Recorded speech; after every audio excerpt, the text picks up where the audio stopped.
Hello दोस्तों, राधे राधे। मैं माला प्रजापति हमारे यूट्यूब चैनल में सभी दर्शकों का स्वागत करती हूँ, अभिनंदन करती हूँ। आज मैं एक बहुत ही प्यारा कहारवा नाच गीत लेकर आई हूँ। अगर आप सभी को अच्छा लगे तो प्लीज़ लाइक करना, कमेंट करना और मेरे चैनल को सब्सक्राइब करना।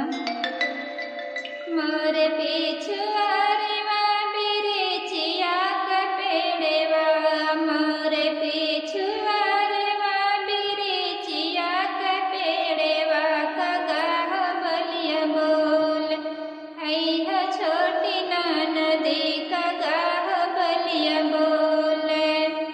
मोरे पिछुआरीवा बिरिचिया का पेड़वा, मोरे पिछुआरीवा बिरिचिया का पेड़वा, कगाह बलिया बोल ऐहा छोटी ननदी, कगाह बलिया बोल। कागे तुम्हें